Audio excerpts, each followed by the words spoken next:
السلام عليكم ومرحبا بكم في حلقة جديدة. قبل ما نبداو واش نديرو المازوط، نمشيو ناخدو واحد المقيلة.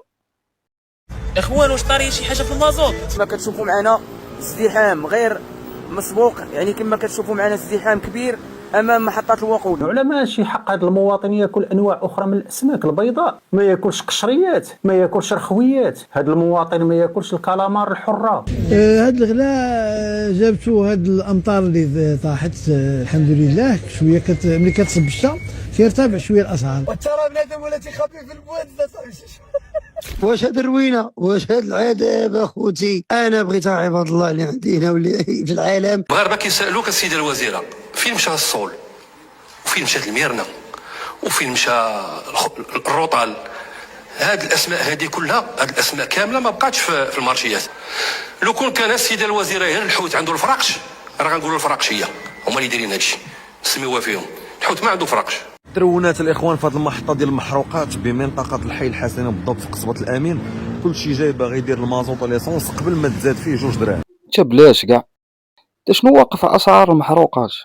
انت كيفاش 2 دراهم دارت هاد البلباله كامله؟ حنا ما درناش المازوط وما مستعدينش كاع ليها، كاع ما مستعدين لهذا المازوط هذا بحال ما الاخوان غدا غيزيدوا 2 دراهم، شحال من واحد مورايا. شوف كيفاش هاد الناس هادو فاقوا داروا المازوط 13 درهم وليسانس 15 درهم، غالي الاسعار والدنيا مرونه ومحشمومه والو، ما فكروش ما كيفكروا ما والو. اذا 2 دراهم غادي تزاد 2 دراهم ديال الغازوال ودرهم ونص ديال الليسانس.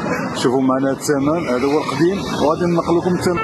هذا هو الثمن الجديد 12 76 13 89. ودير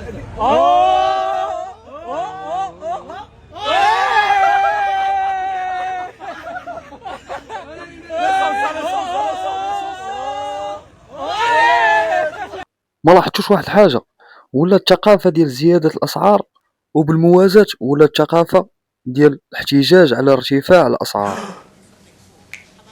ثانك يو.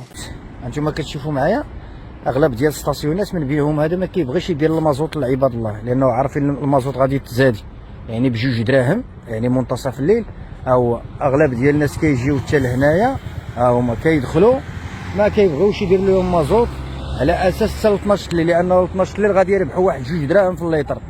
11 درهم يلا بدات الحرب هذه ما كانش 10 ايام 11 درهم اللي وصل. شاد الزياده هذه والله العظيم ماشي زياده، برا نص بيضه باش انت عندك واحد ستوك، عندك واحد ستوك في ستاسيون ولا في الديبوات. انت ما الديبو عنده يكون خاوي، الاغلبيه عندهم ديبوات والاغلبيه عندهم ديبوات عامرين بالستوك.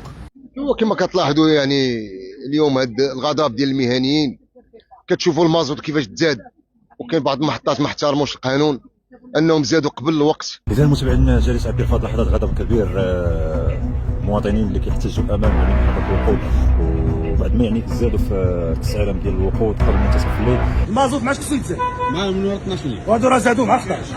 علاش؟ هذا هو السؤال اللي عندي، علاش يتزاد مع 11؟ شوف هذا القرار هذا علاش يتزاد مع 11؟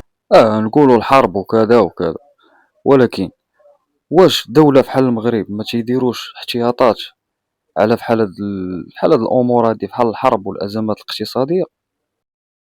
عرفوا غادي يزيد 2 دراهم البارح في الليل، ياك في 12 الليل ناضوا الناس كيدابزوا باش يديروا على 2 دراهم، كيديروا صف ديال 100 و100 و100 و200 ديال السيارات كيعاينوا باش يديروا البنزين قبل ما تزاد. هذه وحده. ثانيا هناك محطات زادوا 2 دراهم قبل منتصف الليل. تعرف شنو هو الصف باغي يمشي يدير ليسونس في الستاسيون، شنو اللي شادين الصف؟ شوف كومباس كاملين اليوم عاملين في لاصه، ما عرفنا شنو واقع، كلشي كيعمر بلان، ما فهمناش هذا القرار هذا شكون اللي خرجوه. 12 الليل حتى بومبا ما فيها ليسونس، 3 البومبات درنا عليهم حتى بومبا ما فيها ليسونس. ما عرفتش واش حنا اللي عندنا الحرب ولا شنو واقع، لان هذا الشيء كثير اللي كنشاهدوه، العشرات من السيارات كيحاولوا انهم يربحوا الوقت يعني قبل وصول الوقت المحدد اللي هو 12 اللي غادي تزاد فيه 2 دراهم. قبل الحرب بين ايران وامريكان شوفوا ليسانس شحال تزاد تقريبا شي 1.5 درهم، يلا دابا 10 دقائق يلا كان 12.56 ولا 14 درهم ومازال غادي. وبخلاصه ولا واحد الهلع دائم بخصوص زياده الاسعار، لا بالحرب ولا بلا حرب.